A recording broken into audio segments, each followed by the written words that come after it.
ॐ क्रीं कालिकायै नमः।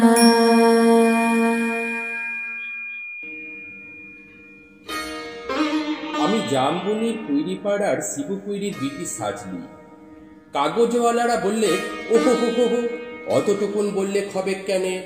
তুমি এবারকার মাধ্যমিকে প্রথম, তোমাকে বলতে হবে কারো কিছু। টিভিওয়ালারা বললে, তুমি খ্যাত মজুরের মেয়ে, তুমি কি করে কারোর থেকে মাধ্যমিকে প্রথম হলে সেটা তোমাকে বলতে হবে খুলে। পঞ্চায়েতের অনি বৌদি, প্রধান, উপপ্রধান, এমএলএ, এমপি সবাই একেবারে হামলি পড়ল আমাদের মাটির কুইরা ঘরে।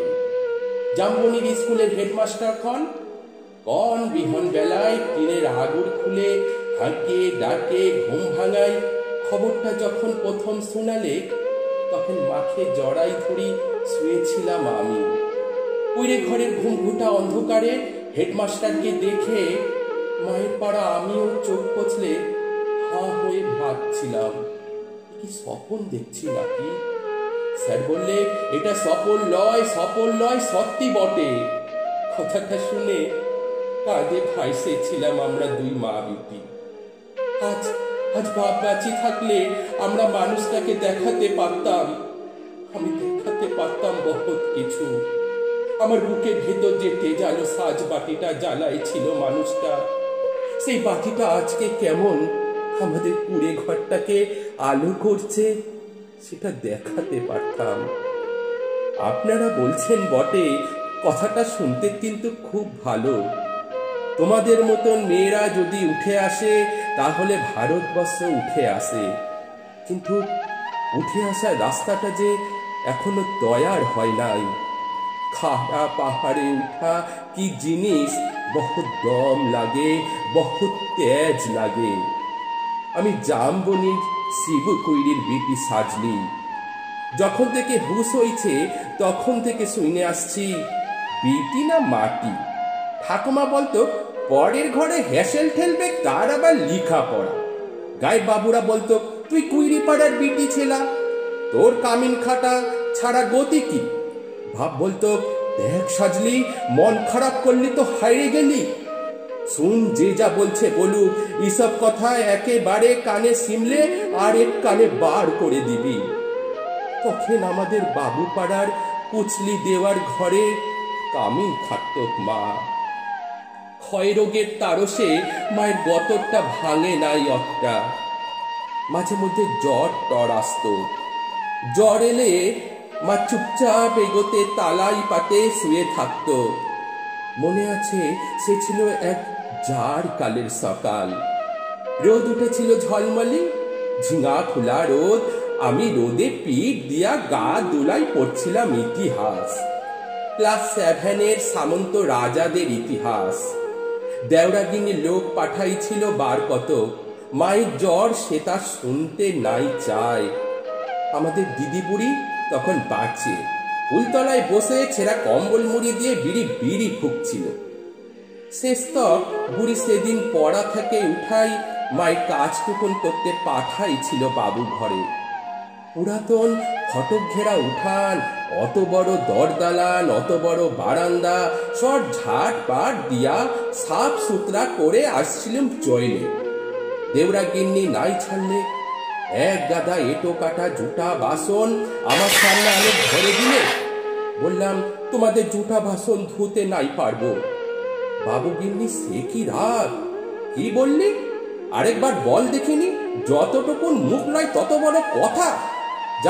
জানিস তোর মা, তোর মায়ের মা, তার মায়ের মা সবাই জুটা বাসন ধুয়ে এতকাল গুজরে গেল, আর তুই বললি জুটা বাসন ধুবি লাগবি।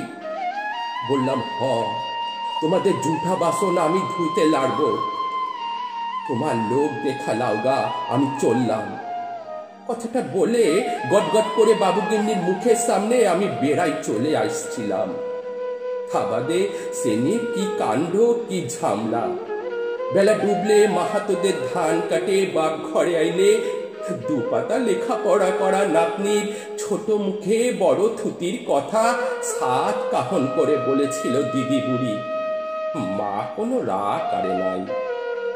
আঘন মাসে সাজবেলায় এগনাতে আগুন জ্বালে গা হাত পা সেকছিল মা।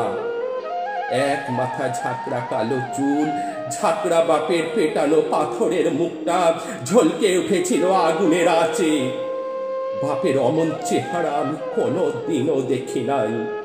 বাপ সেদিন মার দিদি বড়ির সম্মুখে আমাকে কাছে ডেকে মাথায় হাত বুলে গমগমা গলায় বলেছিল, যা করেছিস বেশ করেছিস। শোন, তোর মায়ের মা, তার মায়ের মা সবাই করেছে কামিনগিরি, বাবু ঘরে গতর খাটাই খাইছে। তাতে হয়েছেটা কি? হ্যাঁ, এই কথা মনে রাখবি, তুই কিন্তু কামিন হবার লাগে জন্মাস নাই সাজলি। যত বড় লাট সাহেব হোক কেনে, কারু কাছে মাথা লোয়াই নিজে তেজ বিকাইবি নাই।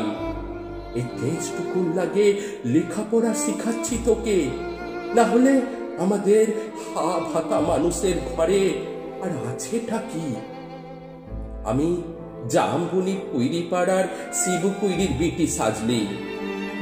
কবেকার সেই ক্লাস 7-এর কথা ভাবতে যায় কাগজওয়ালা টিভিওয়ালাদের সামনে। এখন কি যে বলি, তালপাতার রদ দিয়ে ঘেরা গবুর লতার এগুলোতে লোকে এখন লোকাকার। তার মাঝে বাঁশি বাজাই জিপ গাড়িতে চাপে, আগু পেছু পুলিশ নিয়ে মন্ত্রিয়ালে ছুটে। কোথায় কোথায় সাজলি কুইরি কোথায় বলতে বলতে বন্দুকধারী পুলিশ নিয়ে সোজা আমাদের মাটির কুড়ে ঘরে। হেডমাস্টার বললে, প্রণাম কর সাজলি, প্রণাম কর।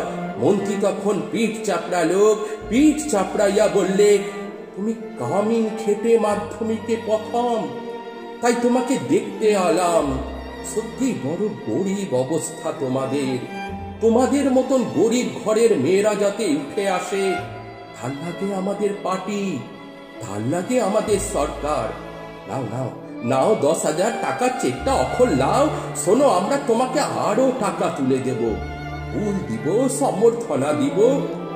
এই টিভির লোক কাগজের লোক, কোথায় আছো কোথায় আছো, এদিকে আসো।